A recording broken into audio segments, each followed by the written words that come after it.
Hey guys, hope you're having a great day today. Today is Wednesday. Happy Wednesday morning to you. I hope that your morning is going well.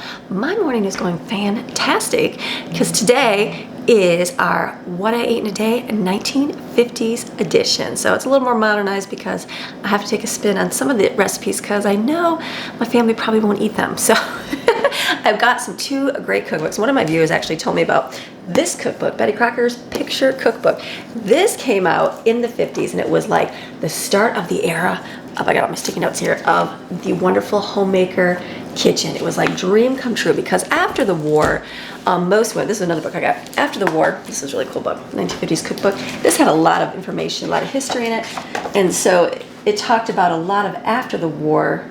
There was a lot of unprecedented prosperity. It was like the post-war, women didn't have to work. They came home and they were become housewives and homemakers. Think June Cleaver from Leave It to Beaver, that kind of thing. And they didn't have to, and there was a lot more time for money because they had all these tract houses they put out. And so instead of just having like the homes that had like the wood burning stove and the refrigerator with a block of ice to keep your stuff cold, now you're able to get like a kitchen with like electric and gas stoves and a refrigerator that, plugged in, and all the different gadgets and gizmos that could make your kitchen life even better. So that was always a fun thing. So, and it also, from taking it from the bland to like the war era, a lot of the foods were kind of like, you had to make do, stretch things, do things. Well, the 50s, no, there was none of that. It was like a great thing to have food. And so a lot of processed food came into the market. So I bought a lot of that. For today. I thought that would be fun just because, and again, it depended where you lived. If you lived on the farm, you had a lot more things like, veggies, and you had your meat and you had your bread and your eggs, that kind of stuff. And so you had more home cooked meals. Well, then the city life, instead of being in the kitchen all day, you found little shortcuts. And so you bought a lot of canned processed things or, already made things just to make your life easier, because you could spend a whole day being a housewife and being exhausted. There's plenty of videos on being a 1950s housewife. I want to say Sage Lily May. I say it wrong every single time. She did it for the 40s and she did it for the 50s. I think she's over in Australia. And so she did one, and she would just say how exhausted she was because, you get all dressed up and fancy, because that was like, it was very much looked down on a woman to be independent. It was looked down upon if she was divorced. It looked down upon if she was, single, or if she worked and wasn't home to be there for her husband, or she wasn't there to raise the kids, or wasn't there to pour into her life and make herself presentable for her husband all the time, because they believed that if you made everything look good on the outside, then it was a good thing on the inside. And that was not always the case. Unfortunately, a lot of women went through abuse, and if you had an abusive husband, you were stuck. Because of the stigma. It was like a lot just got married because that was what saved them from their social status, which is very sad, very, very sad. And so, not all, but some, just like today's world, right? Not all men are going to be good husbands. Not all of them are going to rise up and do the right thing. They're going to, prey on people and do things. So unfortunately, you were made to look appropriate. You had to have your hair right. You had to look dressed. You had to look nice and presentable, makeup on, and looked good for your husband. And, when you worked all day long in the home, and then when he came home, you had to fancy yourself up and make sure you looked even better for when he walked in there. So you're pleasing. So, it was something for him to look at and enjoy. And so I understand that to a degree, and I understand that to, the other degree. So you got to find that middle road of that era. So, but it also, brought about a lot of homemakers and housewives and a lot of the stay-at-home mom things. And so they're just like with every generation, there's the good and there's the bad, just with everything. Even right now, there's a lot of good with things and there's a lot of bad with things. And so you take the good from it and you just leave the bad aside and you just go forward. So I thought this was really, really neat. So the Betty Crocker Picture Cookbook, this kind of came out, and it was like Betty Crocker's first good cookbook. And they had these test kitchens where they made food. They made like the ideal kitchen and all the devices that you should have. So this cookbook went through and it does everything. It goes through, tells you how to read recipes, how to get your ingredients. It's literally step-by-step home ec. Read your recipe carefully, look at the pictures, turn on the heat, get your ingredients together, collect utensils, measure exactly as a druggist, mix carefully, bake or cook as directed. It tells you how to do measuring dry ingredients, wet ingredients, different meanings of things. So if you had a question, you didn't have Google, you had to look in your cookbook. So this book was very, very informational. It had lots of things, lots of pictures, kind of gave a little glimpse into it did everything, nutrition and meal planning, and so different things to have, and smart A smart homemaker. What does a smart homemaker say? My meals are more nutritious since I've been planning them ahead. I check in advance the basic foods and the daily needs of my family. And planning meals ahead helps me to save time and energy, which is true. I have made the cooking of meals a pleasure and a study rather than a job, and so I enjoy planning each day's menu. You might not enjoy planning each day's menu, but you may enjoy doing it because it brings you, like for myself, I enjoy doing it and it brings me satisfaction because I know that I'm providing for my family. I also know that I'm saving my family money by thinking ahead, but there are days where I have not and we've gone out to eat, so don't feel bad on that. And there's times we serve ramen and boxed macaroni and cheese, so don't feel bad about that, but it goes through all of that, and it's appropriateness for your meal. It says, remember birthdays and holidays with special dessert or color scheme in appearance. Make it plan it out in detail so there'll be color appeal as well as good eating. Nutrition, the cost.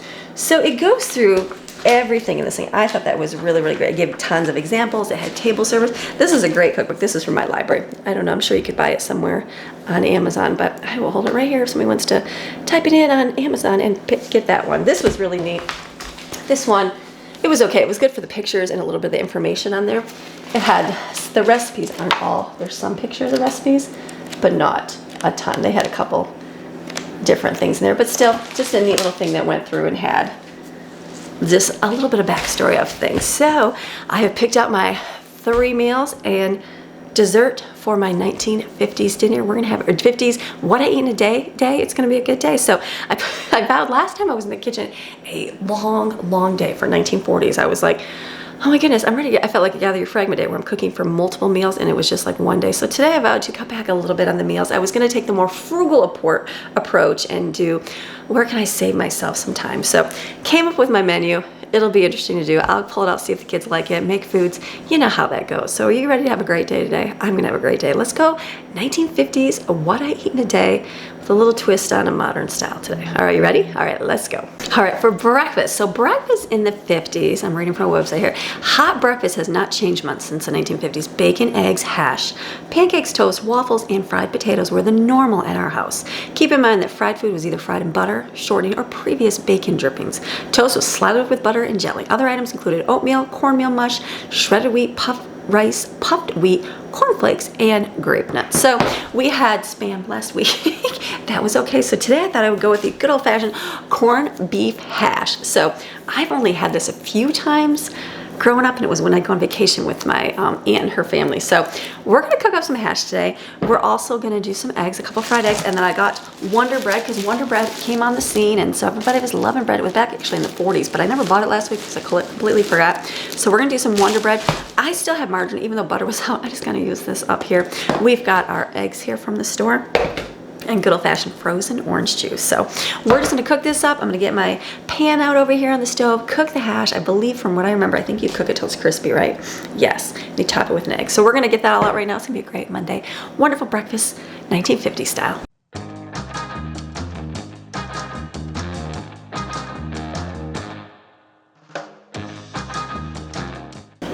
I'm spraying my pans with spray. I didn't have that, but I just want to make sure they're nice and greasy. So I'm gonna use my skillet over here for the corned beef hash, mush it down, and then fry the eggs over here.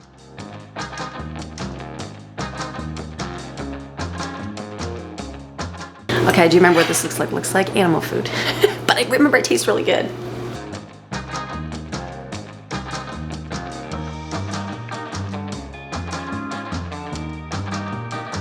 It's basically Spam and potatoes in a can. I'm gonna try it, crisp it up, and it'll be delicious.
breakfast is ready. So I've got my coffee. They would have hot coffee or tea, orange juice here, and we've got our plate. Some would do jam, some would not, but the hash. Let's try some good old hash. Like, I always liked it when it's crispy. I'm sure it's delicious, right? From what I remember as a kid, it's kind of like Spam. Okay, that's not bad. I remember eating it with ketchup. Delicious. So this is 1950s typical breakfast. This was easy for me because it did not take a lot of time. Other things you could do with it be pancakes, waffles, which I do have in my refrigerator. So that is going to be easy. One other thing that I noticed is, I think in my last video, we had way bigger plates, and then that was something I looked up too. It's like their plates were 9 inches in size versus the big 12-inch plates. So their plate servings were a lot smaller than they are today, but not bad for breakfast in 1950. So let's get on, we'll clean this mess up, feed the kids, and then we'll move on to lunch. Okay, so breakfast was delicious, not bad. I've got a couple of kids that ate it. It's not really that bad. So I was looking through a few things. Last time I gave some price comparisons, and I know I did eggs. So this website that I found, it was pretty cool because it showed that the reference would be like $1 back then would be like $10.55 today. So in 1950, a dozen eggs would be 60 cents, which would be the equivalent of $6.50 today. So I know a dozen eggs is not $6.50. You can get 60 eggs for that much right now. Or actually, they're more. They're like $8. But cake mix was first introduced, which we're going to use today. The average family income was $3,700. And the average family spent 22% of their disposable income on food, which totaled $814. So 3 out of 5 families owned cars, 2 out of 3 had telephones, and 1 out of 3 had TVs. Remember they had the glass milk jugs? Do you guys remember that? Like, I faintly remember that. My family, extended family, had dairy farms and that. So I sort of remember like the milk slot in a couple houses where they would deliver milk. And I don't know if that was more of a thought, but I do remember seeing those. So they replaced those with cartons. Credit cards began to grow in popularity, so that's when the American debt started. A loaf of bread was 30 cents. My Wonder Bread was $2.52, where the Great Value one was only 80 cents. I think it was 88 cents. Chicken was 43 cents a pound, where you can get chicken, I guess it depends on what it is. Sometimes you can get it for 99 cents if it's like a whole, like the pieces, but it's like $1.99 is what I usually pay for it. So throughout the decade, the price did increase over time. It fluctuates just like everything else. Like right now, eggs are expensive, but next year they might be less. So over the decade of 2020, it's going to be a whole lot different. So for lunch, most of the time, the man was at work, so the woman was at home. So she was busy working, cleaning, kids were off to school. She was doing everything she had to do, and she had a list. If you watch the Sage Lillyman, she's working all day long, dusting, cleaning, doing everything, constantly on her feet, getting things done. And then she also fit in time for exercise, which I was reading through like an essay, and I think right in the morning after breakfast that she did a 10-minute exercise. I'm like, yay, 10 minutes, that's really good. So today we will do the park later if it doesn't rain. But that was something she did. And also, so lunch was quick. If you took it and sent it to your kids' lunch to school, you would have these thermoses. Now I remember I Googled a couple like sample lunches for kids in school, and then there was, I'm gonna try to insert the picture right here, there was this brown thermos. We had that exact same thermos growing up, and so I know it was my parents. I'm sure it was theirs from 1950s because that's when they grew up. So they would take that to school with soup. Do you ever, anybody else take soup to school? Like, I remember doing that. So, and then Campbell's soup came around. So in the beginning it was like 2 for 30 cents, and then by the end of the 1950s it was 10 cents a can. So I grew up eating Campbell's soup. Like, I remember having, let me show you, we ate a lot of vegetarian vegetable soup. This was the canned soup that I grew up eating. So whenever I was pregnant and didn't want any food, like everything was so sick in the beginning, I would eat this like all the time and absolutely loved it. My kids have not, I don't think this set of kids have had any. The older kids would have. So I got for lunch today because it's like, it depends on what you're doing. If you were home, you just grabbed something quick sandwich, and you ate real quick while you were working. It wasn't like a full sit down, big giant lunch spread. It was just like, oh, grab leftovers, make a sandwich, that kind of thing. So like if you were in school, it was like simple bologna sandwich, you know what I mean? And having a cookie with it and some fruit, and then you had your milk. Everybody had milk. Milk was for breakfast too. I didn't pour any milk out because milk was big to like promote it to how important it was. So they had a lot of milk, but I didn't put that in there because we don't drink a lot of milk. So for my lunch today, I thought, why don't I do Campbell's soup and grilled cheese. This was something that they had. So I went to my store. I was glad to find everything. Campbell's chicken noodle loaves. These were, I think they were $1 a can. So these would have been 10 cents back in the day. We got vegetarian vegetable. This is from what I remember is good. And then I got tomato soup from a can. I have bought tomato soup before, so my kids have had that can before, but I'm gonna make this up today.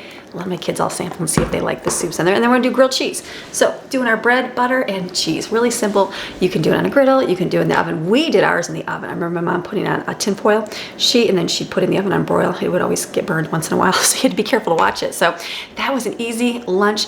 If you had some carrots and celery sticks on the side, you can put some of those on the side too. So just a simple, easy lunch. It was just more quick, hurry up and grab, because you have to continue your day, because you got to focus on the main meal, because your husband was going to be coming home and you had to get all these things done. Oh, such drudgery for women.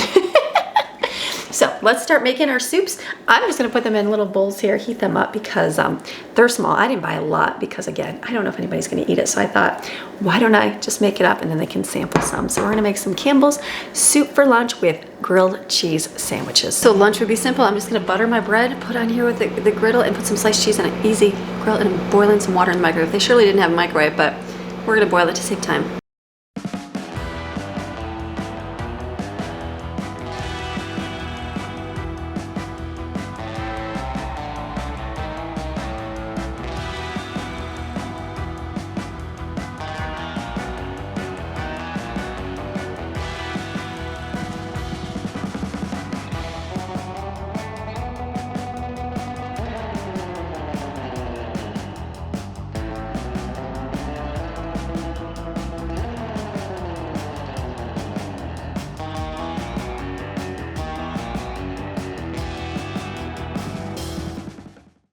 Campbell's soup. It's definitely a lot better than like no-name brand soup. Like I would usually buy the Great Value one or whatever has at Aldi's, and it's always congealed and gross looking. Campbell's actually still looks really, really good. So I'm like looking, now the tomato soup, like I grew up mixing it with milk. So did anybody else grow up with milk? It says if you heat it on the stove, mix it with milk or milk substitute. And if it's in the microwave, do water. So this, we have our tomato soup, we have our chicken noodle soup, and our vegetarian vegetable soup. So this will be fun with the grilled cheese. And then we also had, when I was Googling all this stuff and looking up, I found like the Campbell's soup face cups. Like my mom just gave those to us. We have them down the garage with all the stuff, but they're the little yellow face cups. Let me show you here. Like you would be able to send away so many labels and then get the cups for like, you know, $2.50 shipping or something. So we had those cups I'm showing right here. So fun. And then also for school, anybody else keep the labels, cut these all off and you turn them into school, and then you got like, I don't know, whatever, I think you went to educational, like playground equipment or something. They probably still do that. So fun. So this will be an easy lunch today. So they definitely got a lot easier as life went on, because that woman, she was busy doing stuff. So it was like, hurry up and throw me canned soup in and do it. Or she would just heat up leftovers. You don't necessarily have to have canned soup. I just did canned soup because that was something that came out in that time period. So pretty fun. And we've got my grilled cheese. Let me get that. We've got our grilled cheese right here. So this is going to be, I'm obviously not going to eat all of these soups, but I'm going to share that in the photo.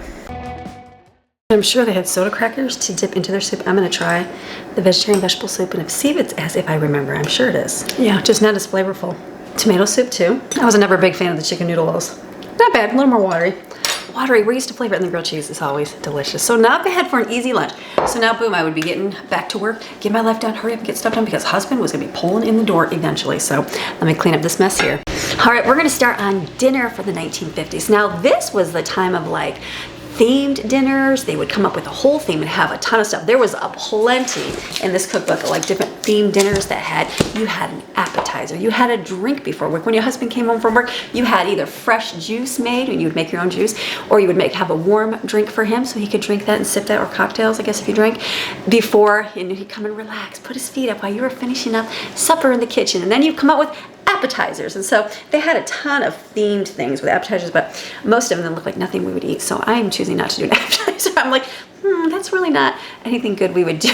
So I skipped that whole thing. But they did a lot of things in the kitchen. I didn't have so much processed things for dinner, more of homemade things. But a lot of them would do, I was going to do roasted chicken. That was going to be something I did because I figured out it was a staple. But then I was coming across an article and I was reading, and they said that if you, in the 1950s, the suburban life, if you had, that was the bring on of the modern barbecue grill. So if you had a grill in your backyard, you were like considered like the Joneses having a grill in your backyard. So today I thought, well, why don't I have steaks outside? So we have a smoker, we don't have a grill, but we're going to be doing steaks on the grill. And then they had a variety of colors on their vegetables. So we are going to do sweet potatoes from a can, because that was popular. Lima beans, because lima beans are good for you. We're going to do sweet potatoes, because that would be the color palette there. And then we're going to have a couple different salads. Now, did they have 10 different salads and sides? No, but I wanted to try a variety of things. So one thing they had was potato salad for their picnics outside. So I'm going to make Grandma Sandy's potato salad, the whipped one, which is really good. I'm going to make ambrosia salad. Ambrosia salad is something I grew up eating. My grandma would make it every single year for the holidays. always. It was so good. And then my mom would make it as well. So I'm gonna make that. My kids have not had that in a long time, so we'll see if they like it. And then popovers. Popovers were very popular back then, and I also, let me show you. Popovers, that was part of the Betty Crocker cookbook. So what I did is I bought myself a mini popover pan. I've been making mine in muffin pans, and they're good and delicious and yummy. And then someone said, you need to get a real popover pan. So I was like, do I do it? We love popovers, and we love them. And I've never made them in a pan. It's just a taller pan. So we're gonna make popovers as our bread tonight. And then, you know what else was popular back then? Jello. Jello, Jello, Jello. Okay, Jello was very popular, but a lot of it was more of like the period before, they used more of a use up your fragments and don't make anything go to waste. And so this time period, they did the same thing. So there was a lot of really random, weird, like Jello molds came out. Do you remember the copper Jello molds? Like my grandma had a copper Jello mold on her kitchen wall. And so congealed food was big and popular. They would put meat in it. They would put things in it.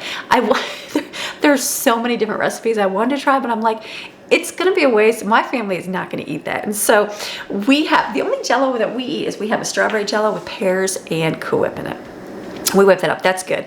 Now, I remember growing up and my mom made it, and I found a recipe. I couldn't find it exactly, so I was gonna call her and find it, but I just didn't get to. It was lime Jello, pineapple, crushed pineapple, Miracle Whip, and I don't know if it had Cool Whip or not in it. I just don't remember, but it was like a light, fluffy, congealed green salad. It was good though. It was really good. I still remember the taste of it. I'm like, that's not bad. But the only recipe when I was Googling it, trying to find it, is I found it with cottage cheese, and I know my mom didn't put cottage cheese in it. So I don't know if it was just Miracle Whip, lime Jello, and crushed pineapple or what, but yes, all these weird things. So I had to go with like something that was sort of simple, because I know it's gonna be a waste. My kids aren't gonna eat it. So we were gonna make a 1950s Jello surprise pie. And so that was something, we sort of made it. We had to tweak it a little bit because I couldn't find some Jello, but that was about as close as the Jello world as we could get, because I thought the kids might eat this, but they would have not eaten any other thing. So the salads came along. So everybody just mixed everything together.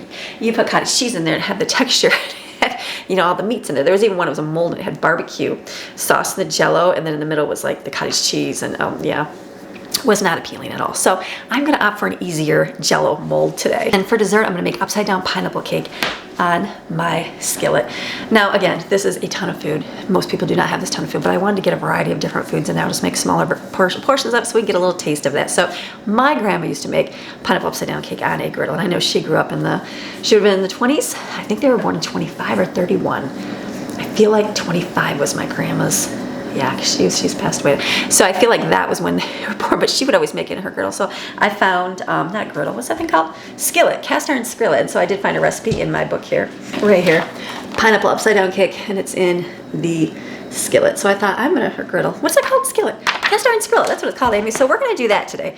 So I'm gonna have to, I've already prepared my Jello. I had to do that yesterday because I didn't want to wait all day for it to set up. So I mixed up the Jello. I'll show you what actually I didn't show tape myself, but I'll tell you what I did to make it.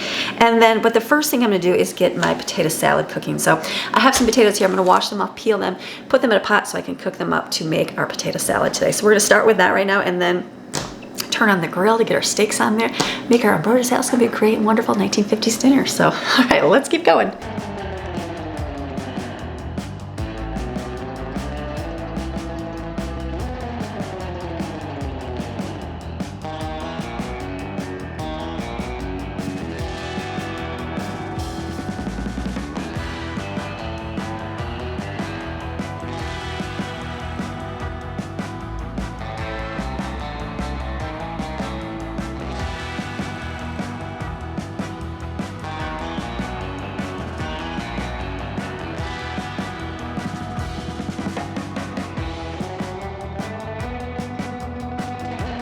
Okay, so outside. So obviously they didn't have a smoker back then, but we're gonna use a grill. We're gonna do the grill. So we got steaks here. I got some rub on them. I think they use flank steak, was really popular, but we have T-bones and New York strip because that's what we have. So I'm just gonna put that on there. It's cold out here today.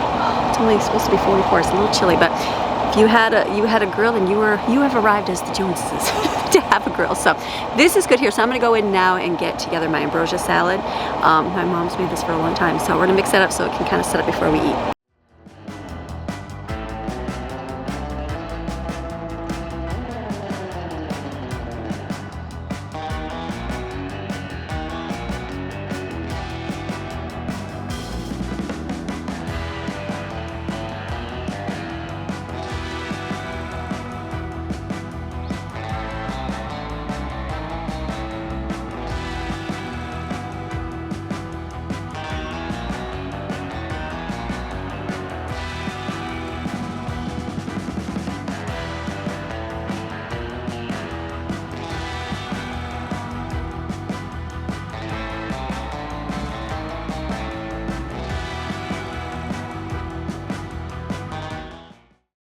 My ambrosia is done. This is really good. This tastes really good. My grandma did make it with the fruit.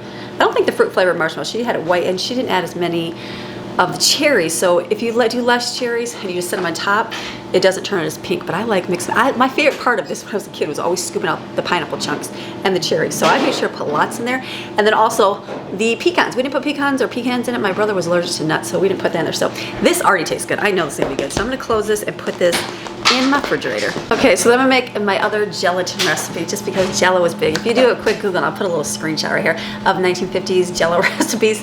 Yeah, I don't know, not very good and yummy. So this one was Magic Jello Dessert. So it used orange, lime, strawberry, and lemon Jello, but I don't think, I was at the store yesterday, I don't feel like I saw lemon Jello. So I grabbed cherry for some reason, then I got home and I'm like, was there lemon there? So what I did yesterday is I made up my Jello. So here's the orange, and it's already set because you need this all done. And then I also have the lime one. The lime one is all set.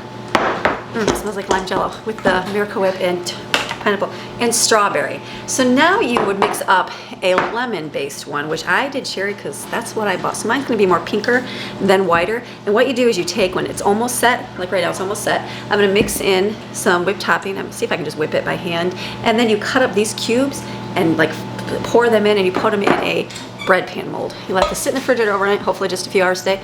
Flip it over, there's your Magic Jello dessert. We're gonna see how it works. It can't be too bad.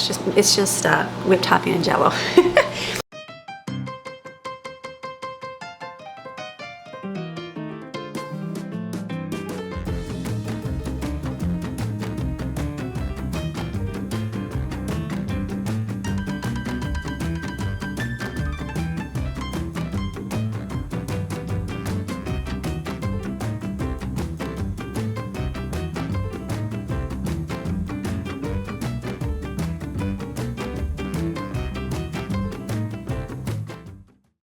So salads definitely take a lot of time to do. I've done the Jello mold salad. I've got the ambrosia salad. I'm gonna have potato salad. The 1950s probably would not do a variety of salads. You would take like one to a potluck and share, but I wanna do a variety. We're just doing small versions. So this is Grandma Sandy's. It's simple. It's like a whipped one. It's so good. I've never had whipped until I met my mother-in-law. So good, and it's so delicious. So we're gonna put the ingredients on the screen. Here it is in the bowl.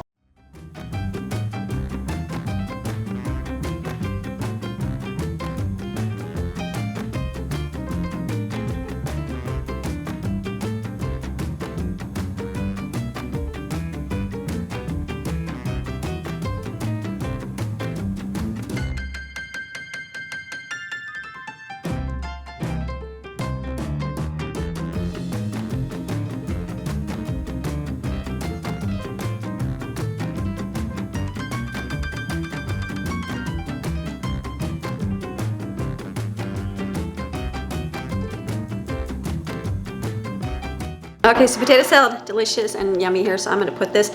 A lot of people back in the old days would use their tin foil, and they would use, do they have wax paper? I don't think they had plastic wrap, did they? I don't think plastic wrap was the thing. I think it was wax paper. And so they'd reuse a lot of that. So probably a lot of you grandmas maybe remember wiping off the tin foil, using the tin foil, used it for multiple purposes.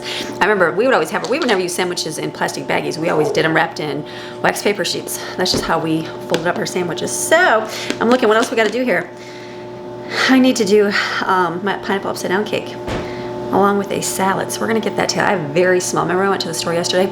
I was trying to look up trying to pick up the ingredients, and I had wrote down salad, and I thought it was just for us to have during the week. Well, I realized I was gonna use that for this meal. So I have a very small head of lettuce, 1 carrot, and some veggies here. I can make a tiny little bowl of salad to go with our dinner tonight. So checked our steak out there. It's looking good. So it's going really good with all the food.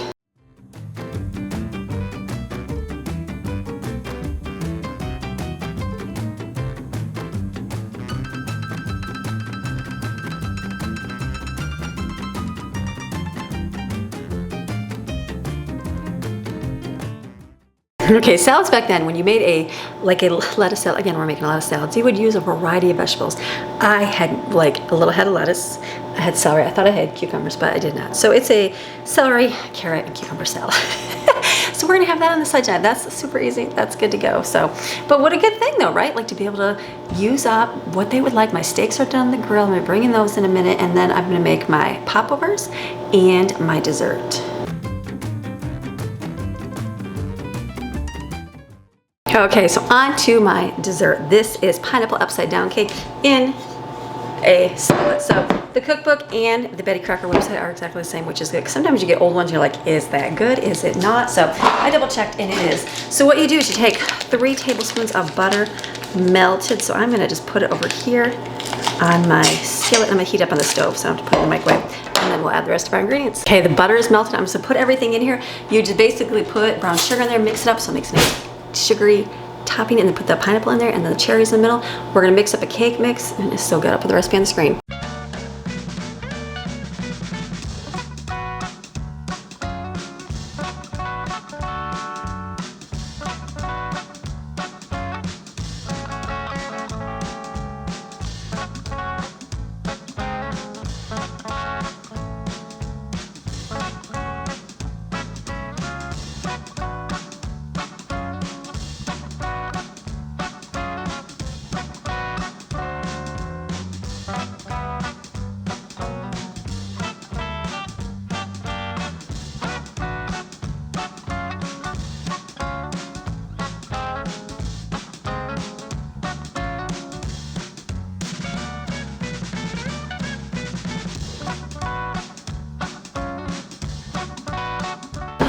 So the cake is done. I just pulled it out of the oven. So then I'll set that for about 5-10 minutes and I'll flip it over to plate. We'll see if it comes out like it's supposed to. So now I can do my popovers in the oven. So the popover pans, you put it right directly in the pan in the oven to get hot. Here's the popover recipe. I can't wait to make these because these are gonna be really good. Put it in there as it's preheating while you're mixing up the ingredients. I'm gonna put the recipe on the screen, put everything in this bowl. When they come out, I'm gonna butter those containers, like the muffin tins with the rest of the butter I have here, and that's gonna fluff up. I know it's delicious. The popovers are so, so good.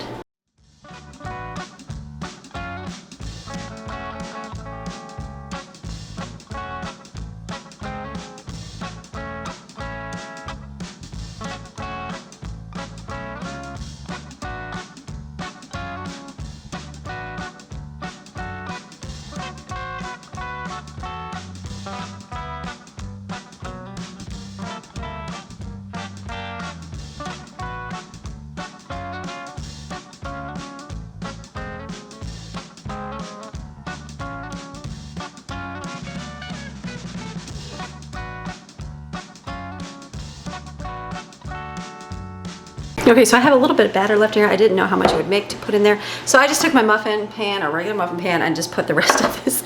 I need to use up this margarine butter. So I just melted this, brushed in the inside of these cups. It's in a cold pan. I know it's supposed to be hot, but I just put it in cold. We're gonna stick it in there with the other one.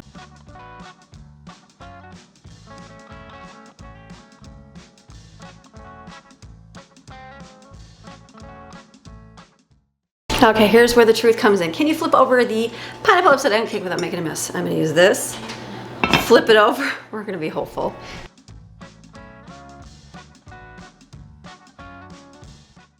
All right, not bad. I had a couple, 3 pineapple rings, that's okay.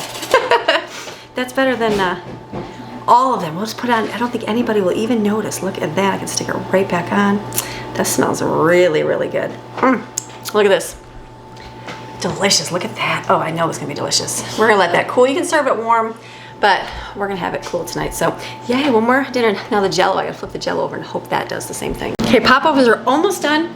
Jell-O, whatever this is, Jell-O surprise magic pie, says to put it like in the outside into a like thing of hot water and it should flip over. So we're gonna try that.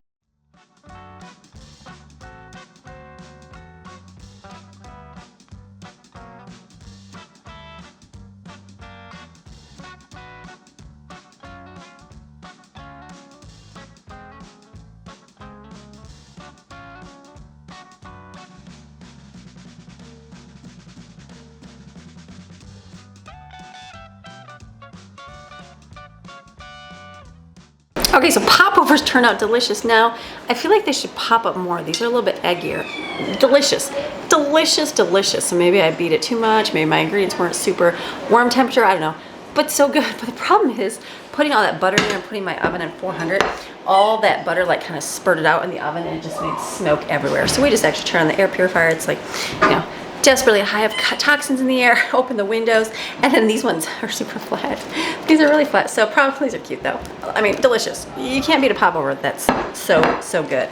Then you saw the Jell-O that came out of the mold, so I put that back in the refrigerator, and then so hopefully it'll harden up. The kids are excited to eat it, but I'm like, oh, congealed food. So the other thing, one of the last things to do is to make a drink for my husband before he comes home. So I got, one of the recipes was spiced apple cider. That was something to make and to heat up so when he comes home from a cold day, you know, because we're gonna have steaks outside because that's like summer food. I should have a juice drink, but we're gonna do this mulled cider. So I've got a container of apple cider. I'm gonna put some allspice and what is this? Cinnamon sticks, and I've got nutmeg and brown sugar in here.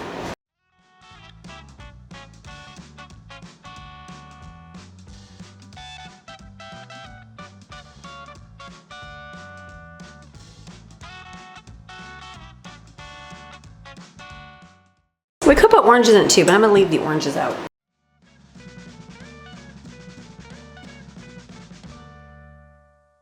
While that's heating up over there, I'm gonna get a plate. I got everything out of the refrigerator to eat. Now this would not be typical because there's a lot of salads, a lot of things, so I'll just do smaller portions of the food. Okay, so the hot cider is really good. So this you would have offered to your husband when he came home from work after a long day so he can sip it and relax in the, whatever they call it, the foyer, the sleeping, resting room in there. So I've got all the food out. The Jell-O thing, I don't know about this. It's definitely Jell-O, like look at that.